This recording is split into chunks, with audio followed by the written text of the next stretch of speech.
Good morning dear student. मानसूर महाविद्यालय की ऑनलाइन क्लासों में आपका स्वागत है। आज हमारा topic BA part second year के पेपर फर्स्ट रिसोर्स ज्योग्राफी का है, जिसमें विद्यार्थियों आपसे लघुतरात्मक प्रश्न पूछे जाते हैं।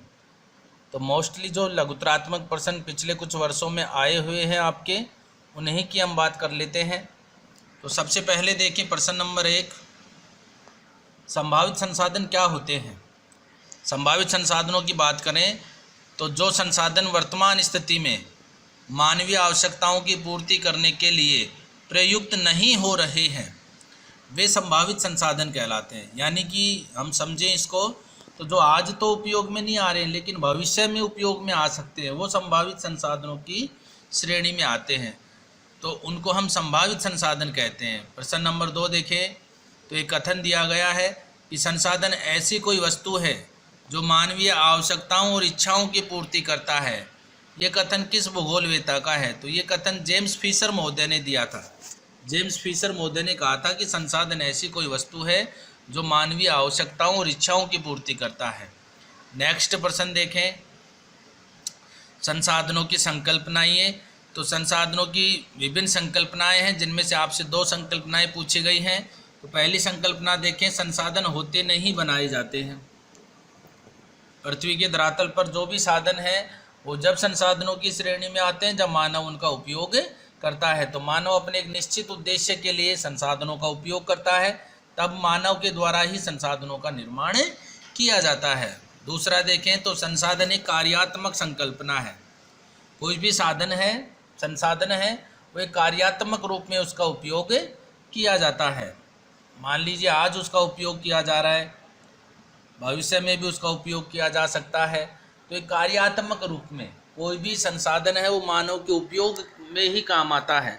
तो मानव जब उसका उपयोग करता है तो ही वो संसाधन कहलाता है। तो एक कार्यात्मक रूप में उसका उपयोग किया जाता है। नेक्स्ट प्रश्न देखें, नवकरणीय संसाधन क्या होते हैं।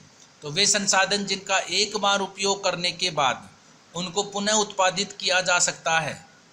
इसके लिए भौतिक, यांत्रिक एवं रासायनिक प्रतिक्रियाएं अपनाई जाती हैं, तो वो नवकरणीय संसाधन कहलाते हैं। नवकरणीय संसाधनों को ऐसा माप्य संसाधन भी कहते हैं। यानी आप उनका उपयोग करिए, उनकी उपयोगिता जो कि त्यों बनी रहती है, तो वो नवकरणीय संसाधन की श्रेणी में आते हैं। नेक्स्ट क्वेश्चन देखें, चक्रीय संसाधन। चक्रीय संसाधन क्या होते हैं। तो वे संसाधन जिनका एक बार उपयोग करने के बाद बार बार उनका प्रयोग किया जा सकता है या उपयोग किया जा सकता है, वो चक्रीय संसाधन कहलाते हैं। चक्रीय संसाधनों का उदाहरण देखें तो जल एक चक्रीय संसाधन है। मानव विभिन्न रूपों में इसका उपयोग करता है। वर्तमान समय से लेकर के, या हम कहीं प्राचीन समय से लेकर के वर्तमान समय तक मानव के द्वारा उसका उपयोग विभिन्न रूपों में किया गया है। जैसे पीने के रूप में जल का उपयोग किया गया, उद्योगों में, घरेलू कार्य में, मत्स्य पालन में, विद्युत का उत्पादन करने में उपयोग किया जाता है। तो वो चक्रीय संसाधनों की श्रेणी में शामिल किया जाता है। और भी उदाहरण हैं, लेकिन आप कोई एक उदाहरण देकर के आपके प्रश्न को पूरा कर सकते हैं। नेक्स्ट देखिए, उष्ण कटिबंधीय सवाना वनस्पति। इस वनस्पति की बात करें तो इस वनस्पति का विस्तार 8 डिग्री से लेकर के 30 डिग्री उत्तरी और दक्षिणी अक्षांशों के मध्य दोनों गोलार्धों में देखने को मिलता है। जो सवाना शब्द है, ये सवाना शब्द लैटिन भाषा का शब्द है, और लैटिन भाषा के जवाना शब्द से इसकी उत्पत्ति हुई है, या स्पेनिश भाषा का एक शब्द कह सकते हैं जिसका अर्थ घास का मैदान होता है।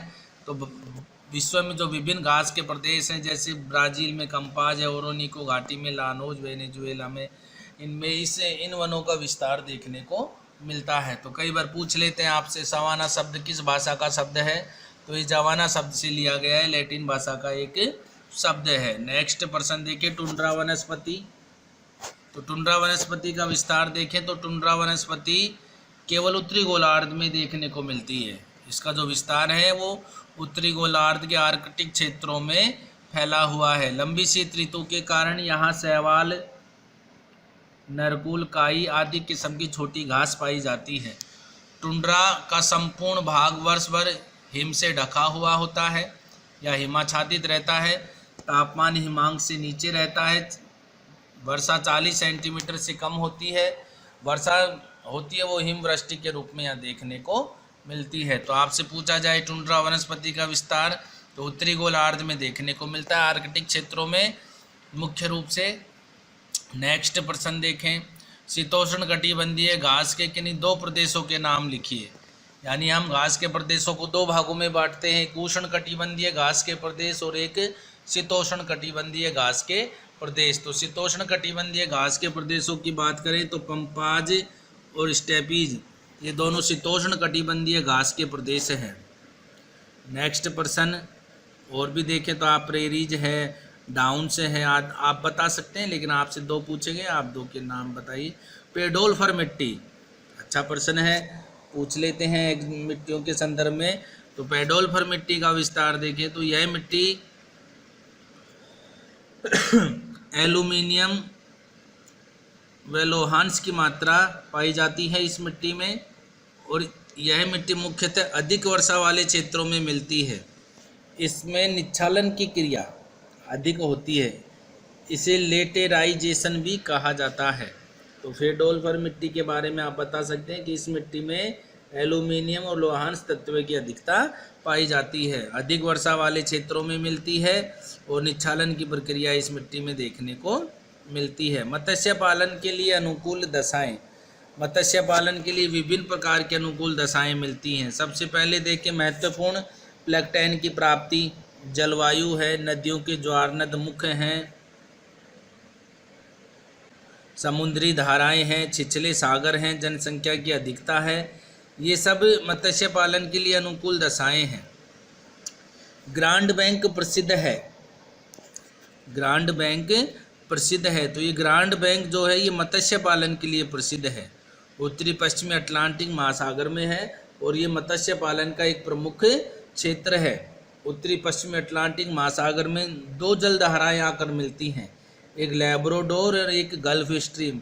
इन दोनों धाराओं के संगम पर स्थित एक क्षेत्र अपन कह सकते हैं ग्रांड बैंक स्थित है, और मत्स्य पालन का एक प्रमुख क्षेत्र है। धात्विक खनिज के कोई दो उदाहरण दीजिए। धात्विक खनिज की बात करें तो वे खनिज जिसमें धातु अंश की मात्रा देखने को मिलती है वे धात्विक खनिज कहलाते हैं। धात्विक खनिज के उदाहरण हैं लोहा, तांबा, सीसा, जस्ता, टंगस्टन, ये सब धात्विक खनिज के उदाहरण हैं। इराक के प्रमुख पेट्रोल उत्पादक क्षेत्र, इराक की बात करें तो अरब प्रायद्वीपीय देशों में स्थित है, और यहाँ किरकुक, मौसुल, जुबैर, बुटमा ये प्रमुख क्षेत्र हैं, ये प्रमुख क्षेत्र है जहाँ पर पेट्रोल का उत्पादन किया जाता है। तो किरकुक है, मौसुल है, जुबैर है, बुटमा है। आपसे पूछे जा सकते हैं कि ये क्षेत्र किस देश में स्थित है, तो ये इराक में स्थित है। नेक्स्ट देखें, जल विद्युत उत्पादन हेतु तो आवश्यक भौगोलिक दशाएं। जल विद्युत उत्पादन के लिए कौन कौन सी दशाएं हैं, तो पर्याप्त जल है, जल का निरंतर प्रवाह है, तापमान, बाजार एवं मांग क्षेत्र, ये जल विद्युत उत्पादन के अनुकूल दशाएं हैं। विश्व के प्रमुख महाजन समूह के नाम लिखिए।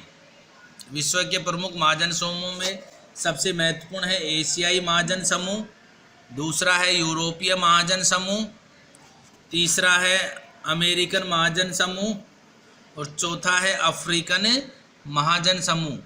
ये एक महत्वपूर्ण महाजन समूह है, जिसमें सबसे बड़ा महाजन समूह हम कह सकते हैं एशिया महाजन समूह है, जहाँ लगभग विश्व की 50% से अधिक जनसंख्या निवास करती है, जिसमें विश्व के प्रमुख जनसंख्या की दृष्टि से जो देश हैं चीन, भारत, वो एशियाई महाजन समूह में शामिल किए जाते हैं। अगला प्रश्न देखें, जनाधिक्य के कारण उत्पन्न समस्याएं।